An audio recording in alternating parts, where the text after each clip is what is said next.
POCSO കേസിൽ കർണാടക മുൻ മുഖ്യമന്ത്രി BS യെദ്യൂരപ്പ CID ഓഫീസിൽ ഹാജരായി. ചോദ്യം ചെയ്യൽ ഉടൻ ആരംഭിക്കും. അരുൺ പോപ്രമ്പ ബംഗളൂരുവിൽ നിന്നും വിവരങ്ങളുമായി ചേരുന്നു. അരുൺ, എന്തൊക്കെയാണ് വിശദാംശങ്ങൾ?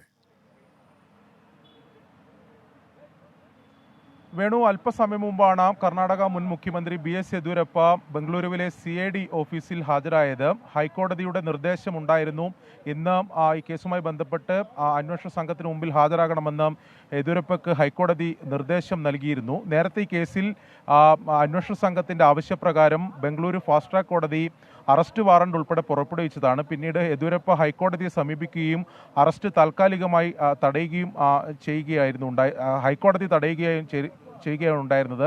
എന്തായാലും ഇപ്പോൾ ഹാജരായിട്ടുണ്ട്.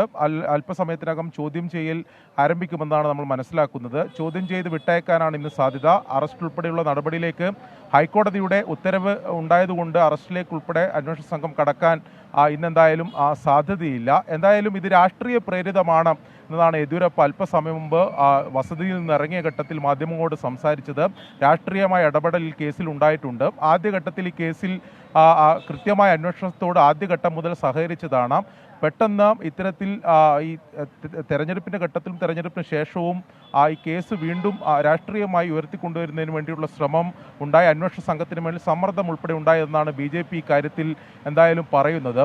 ഈ കേസുമായി ബന്ധപ്പെട്ട് പറഞ്ഞാൽ ഫെബ്രുവരി 2-നാണ് ഇത്തരത്തിൽ പരാതിക്കാസ്പദമായിട്ടുള്ള സംഭവം യെദ്യൂരപ്പയുടെ വീട്ടിൽ വെച്ച് സഹായം ചോദിച്ചെത്തിയ അമ്മയോടൊപ്പം സഹായം ചോദിച്ചെത്തിയ പെൺകുട്ടിയോട് ലൈംഗിക അതിക്രമം നടത്തി എന്നതാണ് ഈ പരാതിയിൽ പറയുന്നത്. ആദ്യം ലോക്കൽ പോലീസാണ്, സദാശിവനഗർ പോലീസാണ് ഇതിൽ ആദ്യം കേസെടുത്തത്. പിന്നീട് ആ കേസ് CIDക്ക് കൈമാറുകയായിരുന്നു. ഇതിൽ ആദ്യഘട്ടത്തിൽ അന്വേഷണത്തിൽ ചില മെല്ലെപ്പോക്കുണ്ടായിരുന്നു. പിന്നീട് ഈ പെൺകുട്ടിയുടെ ബന്ധു ഹൈക്കോടതിയെ സമീപിക്കുകയും ഹൈക്കോടതിയുടെ നിർദ്ദേശപ്രകാരം ഹൈക്കോടതി അന്വേഷണ സംഘത്തോട് റിപ്പോർട്ട് ആവശ്യപ്പെടും. പിന്നാലെയാണ് ഈ ഹാജരാകാൻ നോട്ടീസ് അയക്കുകയും അറസ്റ്റ് വാറണ്ട് ഉൾപ്പെടെയുള്ള നടപടിയിലേക്ക് പോവുകയും ചെയ്തത്. എന്തായാലും ഇന്ന് അറസ്റ്റ് ഉണ്ടാവില്ല എന്ന തരത്തിലാണ് നമുക്ക് ലഭ്യമാകുന്ന വിവരം.